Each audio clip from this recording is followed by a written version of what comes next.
reflexiones. Bueno, en primer lugar, agradecer al Centro de Referencia Estatal de Alzheimer la invitación a la Fundación Reina Sofía y a la Fundación de la Universidad de Salamanca, pues la invitación a hacer esta ponencia.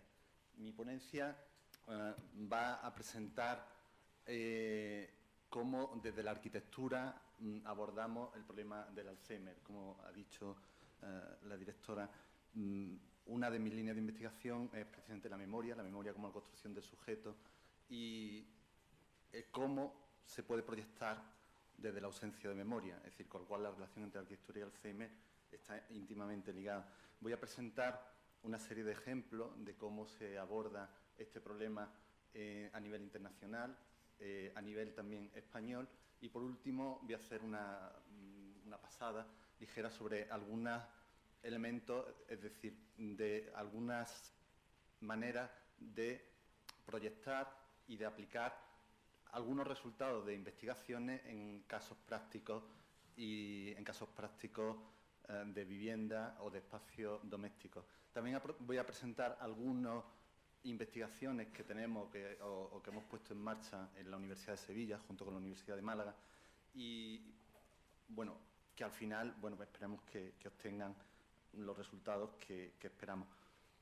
En primer lugar, para entender cuál es la relación o cómo la arquitectura puede ayudar a la enfermedad de Alzheimer o Alzheimer, creo que es importante entender o que entendamos cuál es el valor añadido, qué es lo que la arquitectura puede aportar o cuál es el valor añadido en general de la arquitectura. Como dice Lao Tse, la arquitectura al final no son 4 paredes y un tejado, sino el espacio y el espíritu que se genera dentro. Es decir, esto, por ejemplo, no es arquitectura, es decir, una nave industrial, un bloque de pisos, no se puede considerar arquitectura. La definición mejor de arquitectura, quizá, y todavía más válida, es la que dio el arquitecto romano Vitruvio hace 2000 años, y es que es una mezcla de utilitas, es decir, tiene que ser algo que sirve a una función determinada, de firmitas, es decir, los edificios se deben de poder construir, además los edificios pues tienden a no caerse, es decir, y por último la venusta, cuya traducción literal sería lo que es la belleza. Este último componente, la venusta, es el más problemático de todos, porque evidentemente es el más subjetivo. Pero sin estos 3 componentes no hay arquitectura. Y es importante entender este último componente de la venusta como, no solamente como belleza, sino como algo que genera confort en el usuario y que además responde a las necesidades y deseos del usuario, del que vive el espacio. Esa quizás sería una traducción como más adecuada al tiempo contemporáneo, pero sobre todo la venusta se podría traducir por emoción. Es decir, cuando diseñamos un espacio que nos genera emoción, ahí estamos entre un ejemplo de arquitectura. La diferencia entre una construcción de una caseta para perros o una nave industrial y un ejemplo de arquitectura. Es decir, esto es también arquitectura, es buena arquitectura contemporánea. El objetivo de la arquitectura al final es crear, a partir de un programa dado y con los recursos que el medio pone a nuestro alcance, las mejores condiciones de vida para los seres humanos. En ese camino, en ese recorrido y con ese objetivo, la memoria produce intensas interferencias, tanto en la ciudad como en las personas que viven en la ciudad, como sobre la propia arquitectura. Para conseguir eso, pues los arquitectos utilizamos la memoria y utilizamos la referencia de la memoria. Al final integramos lo que es el paisaje, el patrimonio, la identidad, la memoria, y eso genera el proyecto arquitectónico. Al fin, no es casual que Valle Inclán o que los artistas románticos invocaran a las musas, las hijas de la diosa memoria, para que le viniera la inspiración. Y tampoco es casual quizás que Valle Inclán dijera que sin memoria no hay poesía. La memoria es un elemento básico y fundamental para proyectar edificios, para generar arquitectura.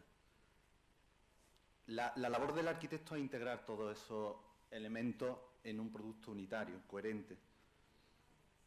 Pero hay un problema, que es que la memoria elige lo que olvida. O sea, no todo se sedimenta en los estratos de la memoria. Se sedimenta solamente determinados hechos, determinados espacios, determinados lugares. La memoria, no podemos elegir lo que guardamos en la memoria. Pero, ¿qué es lo que se acumula en la memoria? Lo que verdaderamente se acumula en la memoria son las emociones.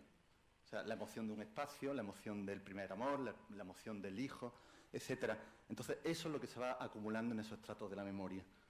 Luego, por tanto, si la memoria se genera a través de la emoción y la arquitectura es emoción, la pregunta es ¿cómo proyectar para la ausencia de memoria?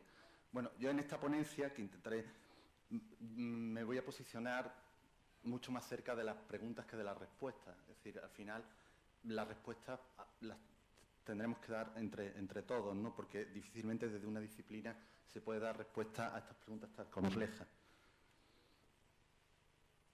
Más preguntas, es decir, ¿los comportamientos de determinados usuarios son realmente debidos a la demencia o están condicionados por el entorno físico? Cuando una persona con demencia dice me quiero ir a casa, ¿qué es lo que realmente nos está queriendo decir? ¿Es el comportamiento de esas personas sin hogar, los homeless, el espejo de los usuarios de Alzheimer a largo plazo? Y por último, ¿qué ocurre cuando no existe hogar? Y es que el entorno o el impacto del entorno es muy importante. El impacto del entorno produce pérdida del sentido de identidad, disminución de personalidad, desapego, exclusión, pérdida de iniciativa, pérdida de autoestima. Voy a contar una anécdota. En la Escuela de Arquitectura de Sevilla no tenemos cafetería, vamos al bar de enfrente de la escuela. Esta foto está hecha desde ese bar de foto de la escuela. La Escuela de Arquitectura está en una zona de Sevilla buena, está el sector sur, la expansión donde fue la exposición del 29, son chalés unifamiliares de alto standing, etcétera. O sea, este tipo de chalés. Y tomando café los profesores siempre nos preguntábamos quién viviría aquí con todos estos elementos, o sea, con este chalet bunkerizado, es decir, con todos estos sistemas de seguridad, rejas, vallas. Resulta que, por casualidad de la vida, es decir, una tía abuela mía se fue diagnosticada de Alzheimer y su hijo decidieron internarla. Resulta que la internaron aquí. Esto es una residencia para Alzheimer, justo enfrente de la Escuela de Arquitectura de Sevilla. Claro, la pregunta que uno se hace, evidentemente estuvo bien atendida, sin ningún tipo de problema, pero la pregunta desde el punto de vista del arquitecto es ¿cómo es posible que un espacio que es altamente valorado por las personas que van a vivir en esa casa, como son los jardines, los patios, una terraza al sol, un porche, o sea, todo espacio al aire libre, cubierto, o sea, para visitar, no pueda ser usado, no se use por un enfermo de Alzheimer? O sea, algo está pasando ahí. Realmente esto hace reflexionar sobre estos espacios al aire libre, al exterior, es decir, y cómo la residencia o el entorno de un enfermo de Alzheimer es susceptible de ser pensado y de ser elaborado.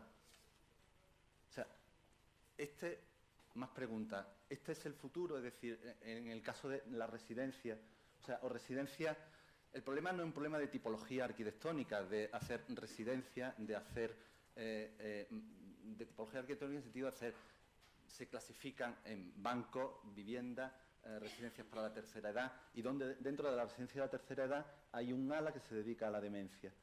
Desde luego, no parece que sea el camino más adecuado.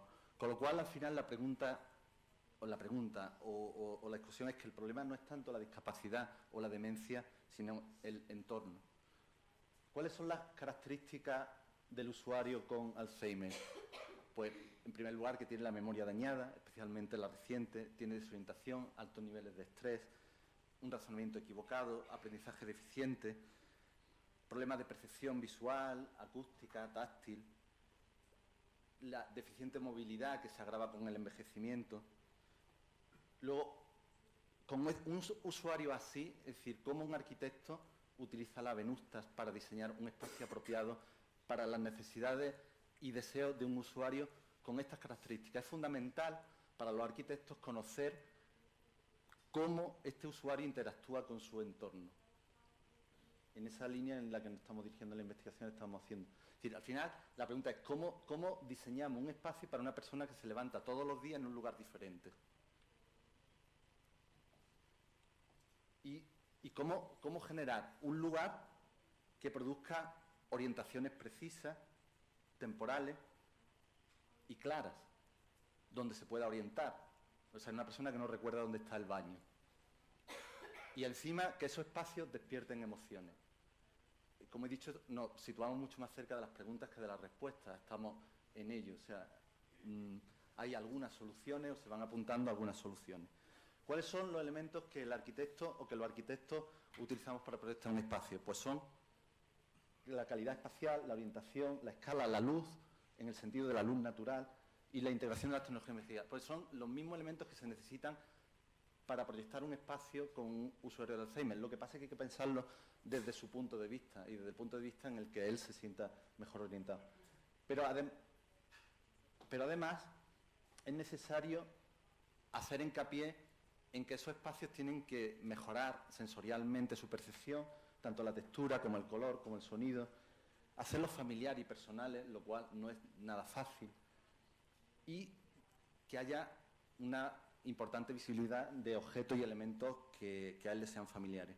En este conocimiento, en esta búsqueda de qué es lo que necesita un enfermo de Alzheimer o un usuario, desde la Universidad de Málaga y desde la Universidad de Sevilla, junto con la inapreciable ayuda de la Asociación de Familiares de Alzheimer de Málaga, se han elaborado una serie de encuestas dirigidas tanto a cuidadores profesionales como a familiares como al propio enfermo de Alzheimer, donde se le preguntan pues una serie de cuestiones, ¿no? O sea, en qué estancia está mejor, dónde se desorienta más, si le gusta estar sentado al aire libre, en el balcón, etcétera, porque es importante saber, evidentemente, cada usuario es una persona diferente y tendrá pero es importante sacar unos patrones. Y en ello, esta es una investigación que ahora mismo la tenemos en marcha, con una tesis doctoral. Otra investigación que estamos desarrollando y que queremos empezar a poner en marcha ahora también con la ayuda de la asociación es entender cómo el usuario de Alzheimer entiende el espacio en el que vive y cómo se orienta. Para nosotros, los arquitectos proyectamos con el dibujo. El dibujo es la manera con la que abstraemos la realidad. Somos capaces de dibujar, abstraemos la realidad y proyectamos, y a través del dibujo se construye el espacio. El reconocimiento es el inverso, cómo el enfermo recuerda el espacio en el que vive, su habitación, y cómo lo recuerda durante una secuencia de tiempo, para saber si es el mismo espacio u otro diferente. Hay ejemplos similares que están desarrollando profesoras de la Escuela de Arquitectura de Madrid con chicos con síndrome de Down, donde, bueno, pues les dicen que dibujen su habitación, ¿no? Entonces es muy curioso los efectos que da desde la puerta, cómo la baten, cómo gira el papel para ir dibujando lo que es la cama, la mesa, la ventana, etcétera. Aquí, bueno, le dan una plantilla ya a escala y entonces va escribiendo ventana pequeña, ventana. Estas son las profesoras de la Politécnica de Madrid, de la Complutense y de la Fundación Síndrome de Down. O este dibujo tan interesante donde la chica dibuja su habitación y en torno a su habitación todos los espacios de mi madre, jardín, de mi padre, de Fernando. Entonces, esto nos sirve para entender un poco, decir, si lo aplicamos al enfermo de Alzheimer, cómo puede ser su percepción de espacio para proyectarlo lo más adecuadamente posible. O esta que es la investigación que estamos nosotros, esta es una parte del ejercicio ya aplicado al enfermo de Alzheimer, en el que a través de una serie de maquetas muy elementales, bueno, pues el usuario de Alzheimer tiene que reconstruir un poco cómo es su casa, ¿no? O dónde está el baño, o en qué sitio está el baño, o el salón, etcétera. Desde el punto de vista de la arquitectura, voy a ir rápido, ya, habría que hablar que esto hay que abordarlo desde 3 escalas diferentes. Desde la escala urbanística, desde los equipamientos residenciales y del espacio doméstico o de la extracción de la casa. Y al final lo interesante es que todas las investigaciones que nosotros desarrollamos o que se desarrollan o se están desarrollando en el Alzheimer a nivel urbanístico, de equipamiento y de espacio doméstico, son extrapolables y aplicables a todos los edificios en general. Es decir, una cosa que investigamos para un colectivo en particular, para que viva mejor, al final se extrapola al resto de la sociedad. O sea, mejoramos también indirectamente la calidad de vida a largo plazo. Desde el punto de vista urbanístico, resaltar el informe del Reino Unido en el diseño de viviendas para el envejecimiento de la población, donde analiza que el coste medio por usuario y año en el cuidado residencial se sitúa por usuario y año en 15.000 libras, 15.800 libras. Y sin embargo, el cuidado en el hogar está en 1.956 libras. Sí, el ratio de apoyo, o sea, estamos en este punto, este es el ratio de personas entre 16 y 64 años en relación con los de 65. Estamos aquí y este es el coste de cuidados sanitarios en el Reino Unido a larga dirección. Es decir, en el año 2055 se dispara, con lo cual la conclusión es obvia, es mucho más económico mantener o que la gente o que el usuario viva en su casa que estar en una posible residencia. Entonces, el Reino Unido ha hecho un plan de vivienda muy interesante donde clasifica determinados tipos de vivienda, bueno, en función del grado de deterioro, ¿no?, hasta llegar al máximo grado de deterioro, que es ya el máximo asistencial. En España, bueno, resaltar que en España la normativa, ahora más adelante hablaré, en España lo único que recoge la normativa es el hogar para personas con movilidad reducida. Y en este sentido, es decir, personas con movilidad reducida, que también es decir, se considera personas con movilidad reducida las personas que van en silla de ruedas. Es decir, la normativa actual nos obliga a dejar un porcentaje de viviendas para personas con movilidad reducida, pero solo eso. Pero, por ejemplo, una persona manca tiene serios problemas para vivir en una casa pensada y diseñada por una persona en silla de ruedas, lo cual lleva a reflexionar, y bueno, ni que decir con enfermos con problemas cognitivos, ¿no?, autistas, Alzheimer. Y, de hecho, los arquitectos diseñamos casas para una pareja que se casa, tiene 2 hijos o 3 hijos y que además parece que nunca crecen. O sea, es un corte, es decir, ahí hay un fallo, o sea, un fallo no tanto de los promotores que promueven viviendas como de la propia sociedad, que no reflexiona que la inversión más importante de su vida, que adquiere con 30 años, cuando vive solo o en pareja, luego tiene un niño, es decir, tiene un niño, tiene 2, tiene 3, llega un momento donde, bueno, los niños se van de la casa, se emancipan, uno de las parejas empieza a tener dificultades, al final son dos, y esto es en un periodo desde los 30 a los 50 años. Luego, evidentemente, algo está pasando aquí. De esto probablemente hablará mi colega portugués a continuación como más a fondo. Pero esto detecta que aquí hay un problema en el tema de cómo diseñar las casas, y cómo tener en cuenta estos problemas. En Francia está el plan de malaltías, de enfermedades, que contempla también medidas concretas como el etiquetado de las casas en todo el territorio, prevé ya casas para la autonomía e integración de enfermos de Alzheimer, apoyo de mejora hogar a través de nuevas tecnologías y el alojamiento para pacientes jóvenes. En Holanda han construido esta experiencia, bueno, que es sugerente, aunque genera una serie de dudas, ¿no? Está cerca de la ciudad de West y está diseñada por estos arquitectos y es un pueblo, Dementia Village. El coste al mes viene a ser de unos 5.000 euros y consiste en un pequeño pueblo que tiene 23 edificios de vivienda donde se integran 152 edificios que viven con personas que son cuidadores, que van en ropa de calle y consta con toda esta... Es decir, este es el pueblo que han construido en Holanda. Estas son las zonas comunes y este es las fotos del pueblo, donde recrean, es decir, todo esto es personal asistencial. O sea, son cuidadores, terapeutas, médicos, y bueno, generan como una especie de vida paralela. Bueno, es una experiencia que es interesante, pero sería interesante también ver, es una experiencia privada, y sería interesante también, pero genera una serie de cuestiones, como es si eso no deja de ser un sitio donde se internan personas con Alzheimer, lo que se busca es la máxima integración o que estén el máximo tiempo posible con su familia, con su gente o de forma autónoma. Y luego, bueno, el papel de la personal asistencial, que tiene un doble rol. Es decir, uno es el suyo asistencial de médico, pero otro el atender en el post office o en el supermercado. Sería interesante que esa respuesta... Bueno, los apartamentos los personalizan en función del nivel, en función de la vida anterior que llevaban los internos. Y estos son los exteriores, que como arquitecto evidentemente me ha dado veces, es decir, ninguna reja, en Holanda disfrutando del sol, de la estancia al aire libre, y esto irremediablemente a mí me trae esta imagen otra vez, ¿no? Otra escala, la escala de los equipamientos y la residencia y de los edificios. El primer edificio hecho para los enfermos para Alzheimer se hizo en el año 91 en Estados Unidos por el arquitecto Perkins Eastman, y es el primer centro que se construye expresamente para enfermos de Alzheimer. Un edificio bajo de altura, de escala pequeña, con relaciones con el espacio libre, etc. En Irlanda se han hecho también experiencias muy interesantes, como el centro este de día en Dublín.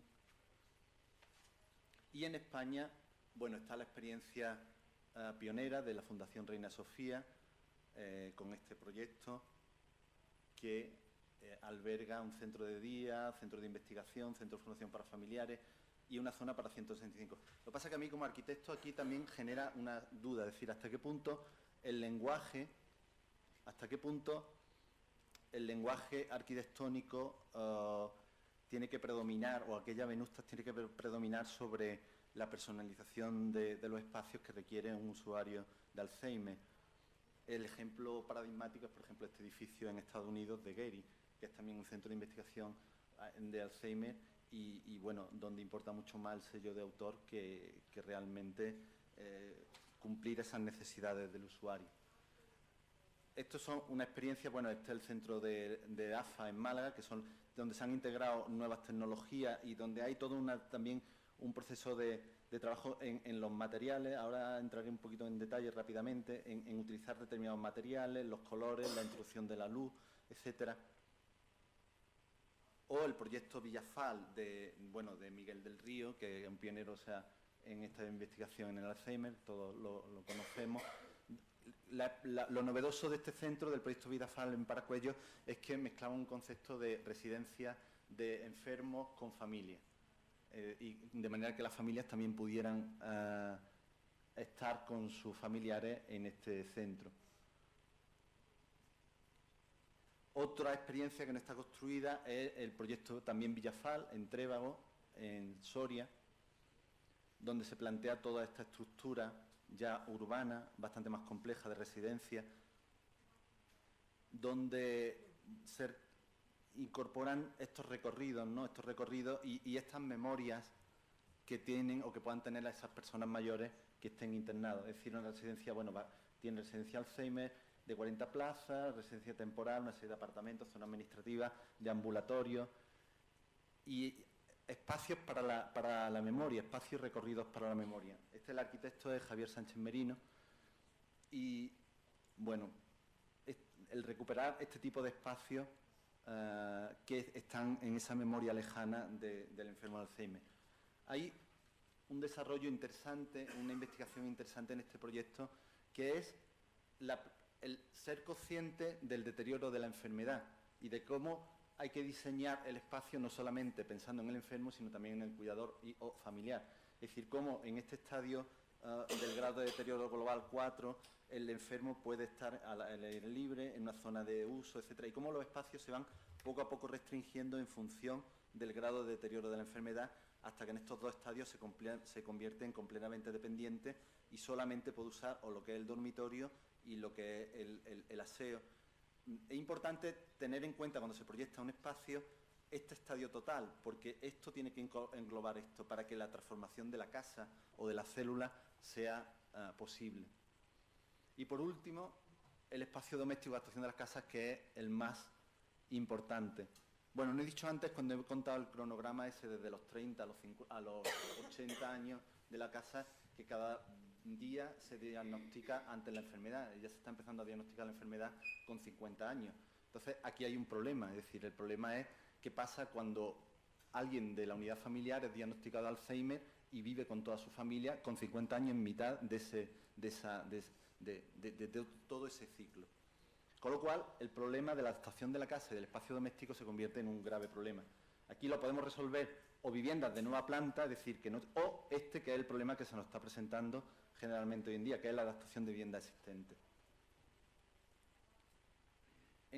Sabemos que en el Alzheimer, bueno, pues hay una fase inicial o leve, donde no pueden recordar conversaciones o visitantes, desorientación, una fase media moderada, que es un deterioro de la memoria semántica, olvidan a personas conocidas, rutas, lugares, olvidan dónde está el baño, dónde está la cocina, y bueno, en la fase final o grave. O sea, nuestras investigaciones siempre se centran hasta aquí, porque aquí, bueno, o como he dicho antes, prever el espacio hasta aquí. Pero, sin embargo, perduran el conocimiento y la memoria de habilidades. Eso es muy importante, porque pueden realizar habilidades bien aprendidas y pueden adquirir nuevas habilidades motoras. Es decir, pueden no recordar dónde está el baño, pero se le puede generar el recorrido preciso para encontrar el baño solos. Con lo cual, es un avance. Y ahora veremos cómo, ¿no? Es decir, ¿cuáles son estos principios básicos de diseño? En primer lugar, una serie de principios intangibles. Voy a pasar muy rápido para no alargarme más. Una serie de principios de calidad espacial. ¿Cómo se consigue esa? Bueno, con una configuración y organización bien estructurada de la vivienda. Una flexibilidad en la distribución de habitaciones, que lo que sea el dormitorio pueda ser el salón, lo que sea la cocina pueda cambiar a baño, etcétera. Elementos de compartimentación móviles, una visibilidad directa y cruzada entre habitaciones, proyectar recorridos cortos entre estancias, los materiales, fundamental. Generar ambientes cálidos e iluminados naturalmente, trabajar con la textura, el color, mantener el espacio libre de obstáculos, previsión de futuras limitaciones físicas, elementos de agarre en la vivienda, puertas correderas para que no se pillen los dedos con las bisagras. Eso en la familia al final lleva a desmontar las puertas, con la consiguiente pérdida de intimidad. Eso se arregla con una puerta corredera, ¿no? Y, por supuesto, la integración de las nuevas tecnologías, las tecnologías emergentes, que son una ayuda fundamental. Por ejemplo, esto es lo que me refería de visuales cruzadas, de diagonales cruzadas, que desde distintos lugares de la casa pues se pueda ver qué ocurre en todas. O de una adaptación de una casa, de una pareja, bueno, pues que vive sola y tal, y cuando llega un momento de deterioro de la enfermedad, pues la habitación esta se convierte en una habitación para el enfermo con el baño, y la otra persona, cuidador, bueno, pues se transforma lo que es el salón en su dormitorio con el baño, y se altera. En fin, este es un caso como muy particular. Una serie de elementos, bueno, me estoy pasando ya, una serie de elementos como son, bueno, luces de orientación, dispositivos de puertas correderas, luces de orientación que guíen lo que he dicho antes, hacer el espacio y la cocina baño accesible y una guía grúa para el estadio último de la enfermedad. Voy a pasar muy rápidamente.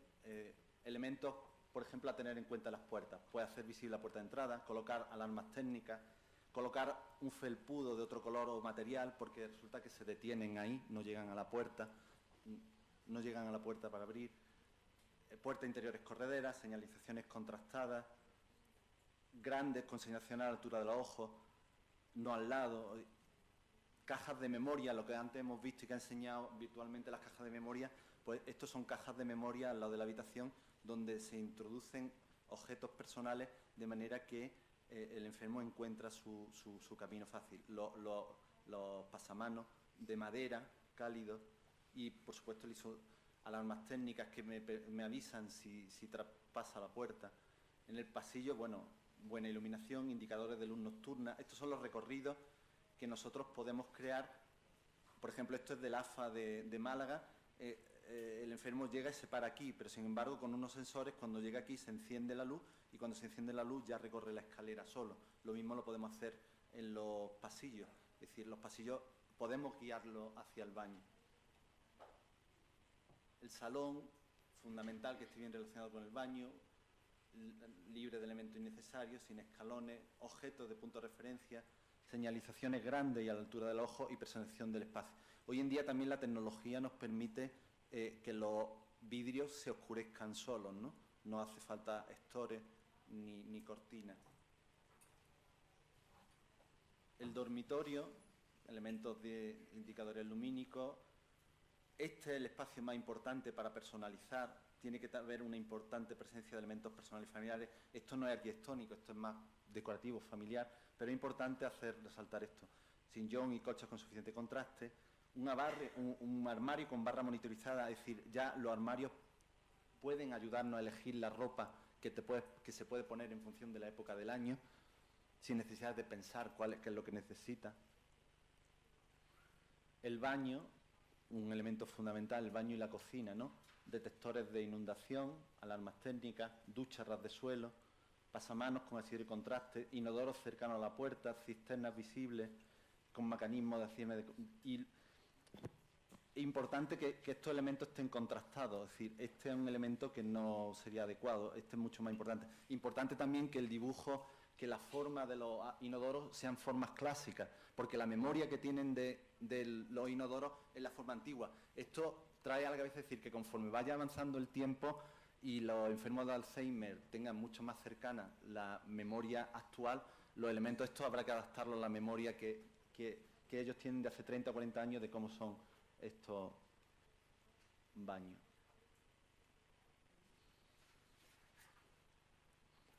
Prever no solamente que el tema haya duchas, sino que la ducha se pueda ser sustituida por una bañera geriátrica que ocupa un espacio.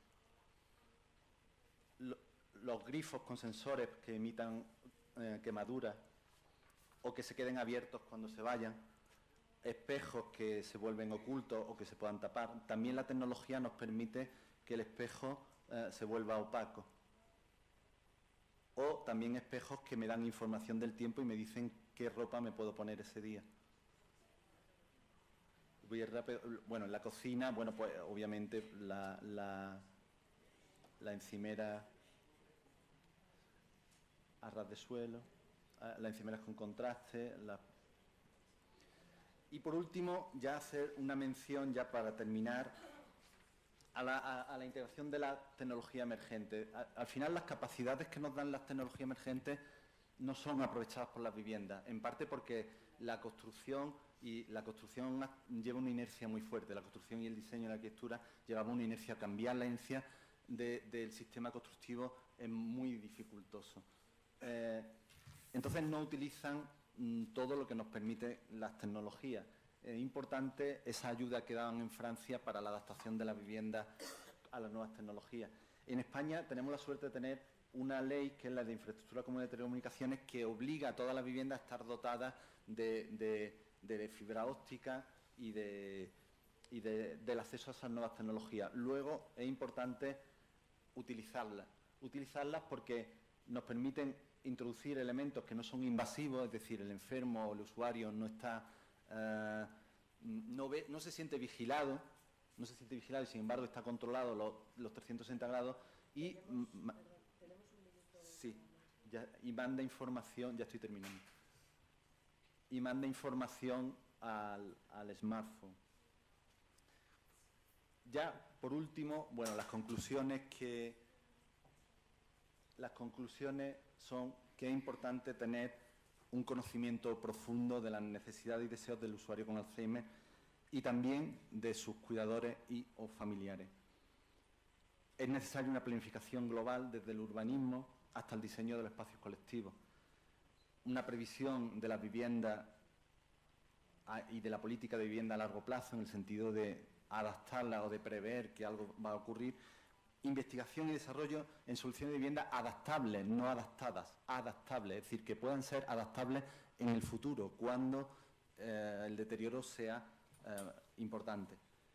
Planes de apoyo institucional, o sea, la ecuación está clara, es decir, sí, vale muchísimo más caro mantener a un enfermo en una residencia, mucho más económico que esté en su casa, y encima él mantiene mucho más la autoestima y quiere estar en su casa, pues ¿por qué no ponemos los medios para eso? Desarrollar un manual de buenas prácticas y, bueno, por supuesto, enseñanza, formación y difusión a los expertos y técnicos, de buenas prácticas para profesionales, para arquitectos, ingenieros, técnicos y muchas veces también gestores. Y ya por último, bueno, pues terminar con esta frase de un economista del siglo XIX en el que dice eso, que a veces enormes consecuencias se derivan de que sentimos con menor intensidad todo lo que concierne en el futuro. Luego es importante prever todo esto y trabajar en ese sentido. Y bueno, pues muchas gracias. Muchas gracias.